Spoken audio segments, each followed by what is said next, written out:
ఇంకొకటి బీజేపీ వాళ్ళు ఇక వాళ్ళు ఏమైనా మీటింగులు పెట్టుడు జై శ్రీరామనుడు, మీటింగులు పెట్టుడు జై శ్రీరామనుడు. మరి జై శ్రీరామ్ అంటే పైనుంచి ఏమన్నా పైసలు పడుతున్నాయా, లేకపోతే ఏమన్నా మనకు పథకాలు వస్తానయా, ఇంకేమన్నా వస్తానయా అంటే ఏమీ లేదు. తీసుకొస్తారు, మోడీతోటో మీటింగ్ పెట్టిస్తారు, 4 హిందీలో మాటలు మాట్లాడిస్తారు, ఎల్లగొడతారు. ఇక్కడ ఉన్నటువంటి 2 మంత్రులు సపోర్ట్ చేయరు, ఇక్కడ ఉన్నటువంటి జిల్లా అధ్యక్షుడు సపోర్ట్ చేయడు. మరి కేంద్రం నుంచి రావాల్సిన మనకు ఏవైతే ఉన్నాయో వాటి నిధులను రప్పించే ప్రయత్నం చేయరు. మరి మనకు అన్యాయం జరుగుతున్నా కూడా నోరు మూసుకొని కూర్చుంటారు.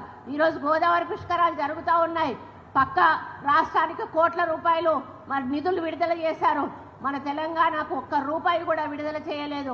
ఈరోజు మన ముఖ్యమంత్రి గారు 4200 కోట్లకు అప్రూవల్ ఇచ్చి 1400 కోట్ల రూపాయలు ఈరోజు మనకు గోదావరి పుష్కరాలకు విడుదల చేయడమే కాకుండా ఈరోజు భద్రాచలం అయితేనేమి, ఖమ్మం మన వేములవాడ అయితేనేమి, అదేవిధంగా బాసర అయితేనేమి, ఇంకొకటి 4 గుళ్ళకు కూడా ఈరోజు కోట్ల రూపాయలు ఇచ్చి ఆయన అభివృద్ధి చేస్తూ ఉన్నారు. కాబట్టి మన ముఖ్యమంత్రి గారు ప్రతి అంశాన్ని కూడా ఆలోచించి నిర్ణయం తీసుకొని అందరికీ కూడా మరి న్యాయం జరిగే విధంగా ఈ పరిపాలనను ముందుకు తీసుకుపోతా ఉన్నారు. ఇందులో ముఖ్యంగా మీరు గుర్తించాల్సింది ఇండ్లు ఇస్తున్నారు. ఇప్పుడు ఈరోజు హౌసింగ్ మినిస్టర్ మన మినిస్టరే. ఇండ్లు ఇచ్చినప్పుడు ఎవరైనా వచ్చిన వాళ్ళు మిమ్మల్ని ఏ పార్టీ అని అడిగినరా ఒక్కసారి ఆలోచించండి. అడగలేదు కదా, నిరుపేదనా కాదా, ఇంటికి అర్హుడా కాదా అనే ఫోటో తీశారు.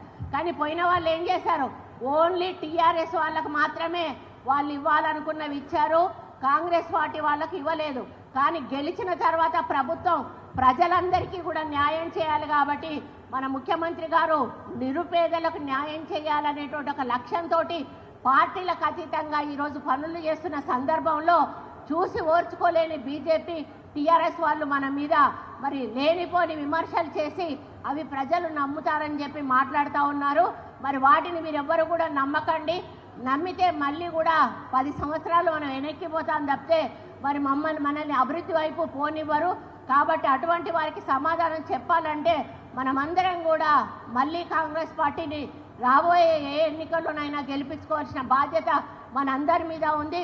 మన ముఖ్యమంత్రి గారికి అండగా నిలవలసిన అవసరం కూడా అందరికీ ఉంది. కాబట్టి మీరందరూ కూడా ఈ ప్రభుత్వాన్ని సపోర్ట్ చేస్తూ మరి మనం ఇస్తున్న పథకాలను అందుకుంటూ మీరందరూ కూడా ఎంతో హ్యాపీగా మరి ప్రభుత్వాన్ని ముందుకు నడిపించాలని, మా వెంట నడవాలని, మీకే ఇబ్బంది ఉన్నా కూడా ఇక వేదిక మీద ఇంతమంది మేము ఉన్నాము, మాలో అందరము కూడా మీ యొక్క సమస్యల పరిష్కారానికి కృషి చేస్తామని మన పెద్దన్న శ్రీనివాస్ రెడ్డి అన్న మరి ఏ సమస్య చెప్పినా కూడా నిమిషాల మీద ప్రభుత్వం తరఫున అవి మనకు సమస్య పరిష్కారం చేసి చూపిస్తూ ఉన్నారు. కాబట్టి వరంగల్ని మన హైయెస్ట్ స్థానంలో నిలబెట్టాల్సిన బాధ్యత అందరి మీద ఉందని తెలియజేసుకుంటూ ఈ అవకాశం ఇచ్చిన మీ అందరికీ కూడా పేరు పేరున ధన్యవాదాలు అర్పించుకుంటూ సెలవు తీసుకుంటా ఉన్నాను. జై హింద్.